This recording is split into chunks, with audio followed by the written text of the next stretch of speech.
Governor RBI, Deputy Governor Sri Gandhi, and all secretaries from Finance Ministry and officials from the Prime Minister's office were also present.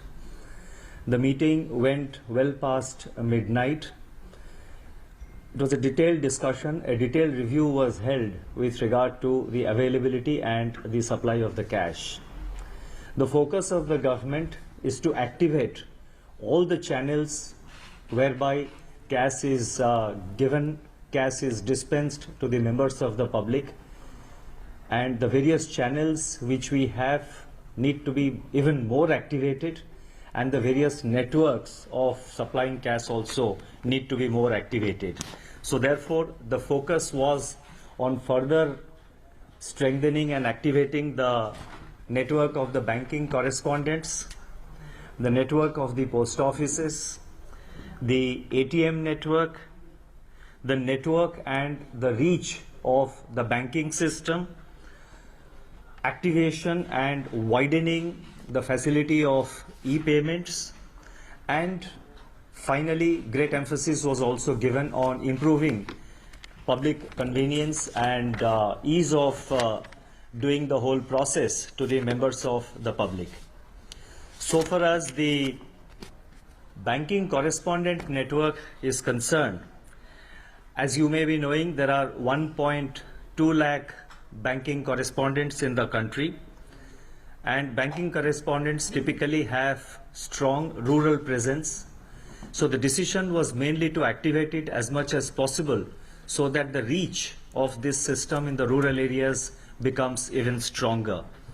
So it was therefore decided that the banks will increase the cash holding limit of the banking correspondent to 50,000 rupees. Each banking correspondent has a certain limit up to which he can hold cash. So therefore, the first decision was to increase the limit of cash holding to banking correspondent to rupees 50,000. And in cases, and also there is flexibility and freedom available to the banks to increase this limit beyond rupees 50,000 in appropriate cases. It varies from bank to bank. And the other thing that was decided was that earlier, presently, each banking correspondent can replenish his cash from the bank only once a day. The decision taken in yesterday's meeting was that the banking correspondent would be allowed to draw cash from the bank to which he is attached multiple times during the same day. So if a banking correspondent goes out, dispenses the cash, and if he exhausts the cash, he again comes back and he can get further cash. So multiple times his cash would be replenished. With regard to the post office network, as you know, there are large number of branch post offices, and it was decided that the supply of cash to the branch offices, branch post offices, in fact there are more than 1 lakh branch post offices. To be precise, there are 1.3 lakh branch post offices. The decision was that the supply of cash would be enhanced to the branch post offices so that these branch post offices are able to give cash to members of the public who have accounts in the branch post offices. So if you put both the numbers together, that is 1.2 lakh banking correspondents and 1.3 lakh branch post offices, totally it is 2.5 lakh points mostly in the rural areas, which will be able to give and dispense bigger quantum of cash and would be able to meet the requirements of a bigger number of people. The other area, as I mentioned earlier, was to strengthen and activate the ATM network. The ATM network, the recalibration of the ATMs has already started, and it is expected that from today or tomorrow, the ATMs will start dispensing higher denomination currency, especially 2,000 rupees. And this will be stepped up. The number of ATMs which are recalibrated will be recalibrated and which can dispense 2,000 rupees notes also. That number will be enhanced in the next few days. To make this whole process faster, to expedite this whole process, a task force was decided to be set up under the chairmanship of Deputy Governor, Reserve Bank of India. The composition of this task force and the other details relating to the task force will be announced by the Reserve Bank during the course of today. And the task force has been mandated with the responsibility of working closely with the banks, working closely with the various agencies which are involved in disbursement of cash and recalibration of the software and hardware at the ATMs. The task force will work with them very closely to expedite and ensure that the ATM network is activated in the quickest possible time.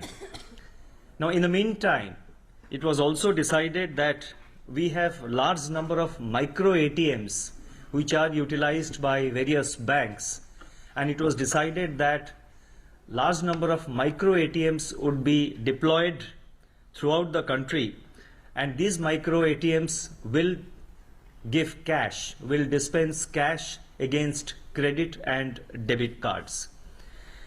That is another facility which has been made available to strengthen the disbursement of cash through the ATM network. The functioning of the micro ATM networks is similar to that of ATM. So whatever cash limits are there for the ATMs will also be applicable in the case of the micro ATMs. The next point that was taken up was to enhance the reach and to further activate the network of the banks. As you know, the staff and executives of the banking system have been working very hard over the last 4 to 5 days. The staff is working from morning till very late night hours, and they have done their best, as a result of which in the first 4 days, as it was announced yesterday, nearly 18 crore transactions have been done by the banking system in the country, and it's a huge number of transactions that the banking system has been able to deliver. So therefore, our compliments to our appreciations to all the employees and staff of the banks, and I'm sure in the coming days also they will continue to do so. Now, let me complete कर देता हूँ, फिर I will reply to all the questions. So to enhance the reach of the banks, as it was announced, the withdrawal from the bank account, we had a limit of 10,000 rupees per day, subject to a maximum of 20,000 rupees per week. We found that the same person had to visit the bank branch twice. It was inconvenient for the public. It was also unnecessarily increasing the accumulation of people, the crowd at the bank branches. So both for public convenience of the customers, and also to reduce the crowd and the congregation of people near the bank branches, it has been decided, as you would know, to remove the 10,000 limit per day and to have only a weekly limit, which is enhanced now to rupees 24,000.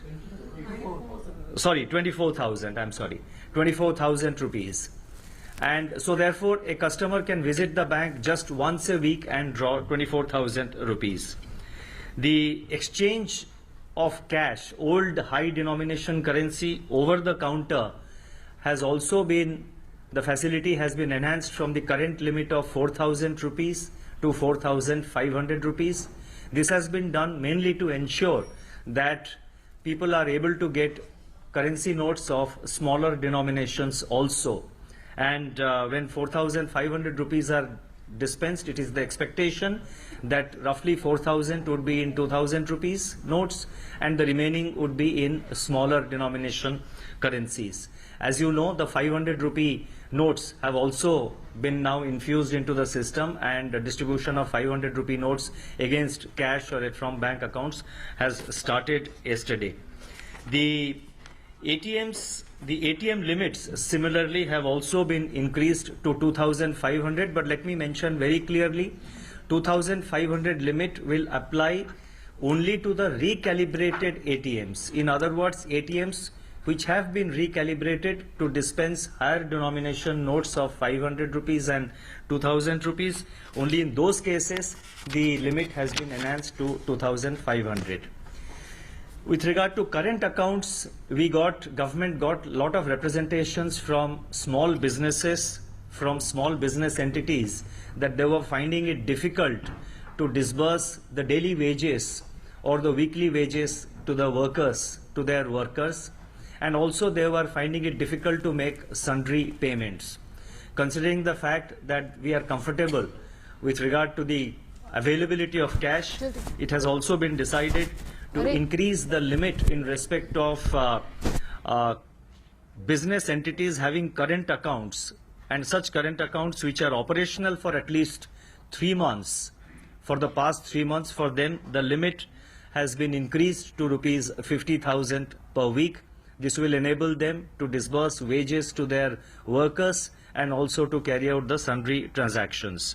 Again, to strengthen the supply of cash through the banking system, the district central cooperative banks also will receive cash to facilitate withdrawal from the accounts held by customers in the district central cooperative banks. The next network is through the e-payment mechanism. I have mentioned about ATM, but specifically through the e-payment mechanism, it has been decided that government departments and central public sector undertakings would be advised to maximize their payments through the e-payment mechanisms, and the government departments and central public sector undertakings are being advised to carry out all their transactions through e-payment mechanism and only to resort to cash drawal from banks and cash disbursement in totally unavoidable or very, very exceptional cases. So that will also reduce the pressure on the banks, reduce the pressure on the cash disbursement to the public. With regard to the National Payment Corporation of India, the Reserve Bank has already advised the National Payment Corporation of India to waive its transaction charges in respect of various transactions which are settled by the through the what they call the National Financial Switch system, to waive the transaction charges. In other words, it will be less costly now for all transactions done through which are settled by the National Payment Corporation of India.